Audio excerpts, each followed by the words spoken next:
Sugar और cancer जैसी लाइलाज बीमारियों का इलाज मुमकिन हो गया। मेडिकल साइंस ने एक ऐसी इजाद की है जिसे कैंसर और शुगर जैसी लाइलाज बीमारियों को जड़ से ख़त्म किया जा सकता है। मेडिकल साइंस ने इस तरक्की याफ्ता दौर में एक ऐसा रोबोट तैयार किया है जो कि इंसानी आँख से नज़र तो नहीं आ सकता, लेकिन इंसानी जिस्म के अंदर दाखिल होकर कैंसर और शुगर जैसी लाइलाज बीमारियों को जड़ से ख़त्म कर सकता है। इस रोबोट को नैनो रोबोट का नाम दिया गया है। ये नैनो रोबोट आखिर में है क्या और किस तरह काम करता है, आइए मज़ीद तफसील से इस वीडियो में जानते हैं। वीडियो में आगे बढ़ने से पहले हमारे चैनल फैक्ट फास्ट टीवी को सब्सक्राइब करें।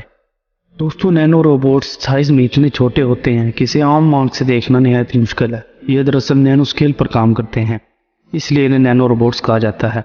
नैनो स्केल जो कि 1 से लेकर 100 नैनोमीटर तक का साइज़ करता है। 1 नैनोमीटर 1 मीटर के अरबों हिस्सों के बराबर होता है। ये नैनो रोबोट्स ऐसे काम अंजाम दे सकते हैं जो कि आम इस्तेमाल होने वाले माइक्रो स्केल की सलाहियत से बाहर हों। इन नैनो रोबोट्स में मुनफरिद खूबियाँ और सलाहियतें पाई जाती हैं, जैसे कि ये नैनोमीटर्स में मवाद को कंट्रोल करने और उसे जोड़ तोड़ करने में मामूल साबित हो सकती हैं। ये नैनो रोबोट्स आखिर काम कैसे करते हैं? नैनो रोबोट्स का डिज़ाइन, इनके काम करने का तरीका, इनके मतलूबा इस्तेमाल के लिहाज से मुख्तलिफ हो सकता है। इन्हें अपनी ज़रूरत के मुताबिक इनको डिज़ाइन और इनका इस्तेमाल किया जा सकता है। आम तौर पर ये नैनो रोबोट्स मुख्तलिफ टेक्नोलॉजीज़ जैसे nano scale sensors, control systems और नैनो स्केल एक्चुएटर्स का इस्तेमाल करके बनाए जाते हैं।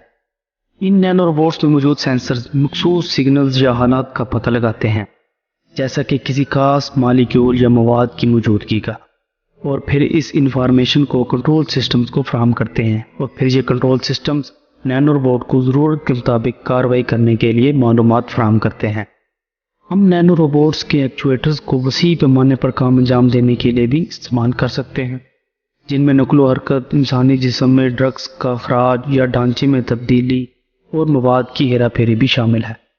अपने मतलूबा कामों को अंजाम देने के लिए नैनो रोबोट्स को अपने माहौल के साथ तशरीफ ले जाने और उस पर अमल करने के काबिल होने की ज़रूरत है।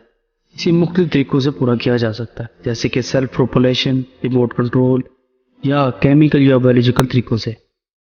नैनो रोबोट्स का इस्तेमाल पैसों की बचत और बेहतर कारकर्दगी के लिए किया जा सकता है। हेल्थ केयर के शोबे में नैनो रोबोट को टारगेटेड ड्रग डिलीवरी के लिए इस्तेमाल किया जाता है, तो मरीज़ को दरकार अद्वियात की मिकदार को कम कर सकता है और मुज़र असरात को भी कम कर सकता है। मिसाल के तौर पर ये नैनो रोबोट्स अगर कैंसर में मुब्तला मरीज़ के जिस्म में दाखिल किए जाएँ तो ये उनके जिस्म में दाखिल होकर कैंसर की खुलियों को पहचानने और उसे मारने में हमारी मदद कर सकते हैं, और मेडिसिन को जिस्म के मुतासरा अज़ा तक पहुंचाने में भी हमारी मदद कर सकते हैं, क्योंकि अक्सर मेडिसिन ऐसी होती हैं जिन्हें लेने के बाद वो हमारे पहले पूरे जिस्म में काम करती हैं, फिर जाकर मुतासरा हिस्से को टारगेट करती हैं। लेकिन इन नैनो रोबोट्स की मदद से हम जिस्म के मुतासरा हिस्से को भी टारगेट कर सकते हैं, जिससे मेडिसिन की मिकदार में कमी और मरीज़ के कई दिन के इलाज से बचा जा सकता है। इन नैनो रोबोट्स के बारे में हम जो कुछ भी जानते हैं उनमें से ज़्यादातर इस वक्त नज़रियाती है, लेकिन मेडिकल साइंटिस्ट का कहना है कि वो इस पर तेज़ी से काम कर रहे हैं और वो जल्द ही आप इनसे फ़ायदा उठा सकेंगे। लेकिन इसकी एक मिलती जुलती शक्ल हमें चाइना में मिलती है। चीनी साइंस ऑफ अकेडमी के मुताबिक उन्होंने एक ऐसा रोबोट बनाया है जो कि डीएनए से मिलता जुलता है, जिसे डीएनए ओरिगामी का नाम दिया गया है। ये डीएनए नैनो रोबोट 3 अनासर पर मुश्तमिल है। एक मोबाइल शेल जो कि डीएनए बिल्डिंग ब्लॉक से बना हुआ है, एक फिलिंग फैक्टर और एक सेंसर जो कि ट्यूमर के खुलियों को पहचानता है। ये हमें खून के जमने और खून की नाली के बंद होने और कैंसर के अल्सर के बारे में मालूमात फराहम करता है। लेकिन माहिरीन का कहना है कि इससे मुकम्मल तौर पर इलाज मुमकिन नहीं, और मज़ीद उनका ये भी कहना है कि वो इस पर तेज़ी से काम कर रहे हैं। दोस्तों, क्या ये नैनो रोबोट्स हमारे लिए नुकसानदेह भी हो सकते हैं? जी हाँ, बिल्कुल।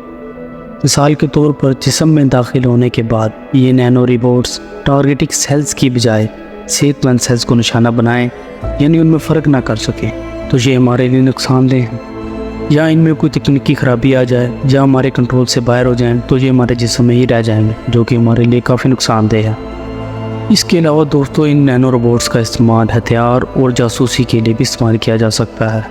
दोस्तों, अगर आपको हमारी ये वीडियो अच्छी लगी तो उसको शेयर करें और हमारे चैनल फैक्ट फास्ट टीवी को सब्सक्राइब करें। शुक्रिया।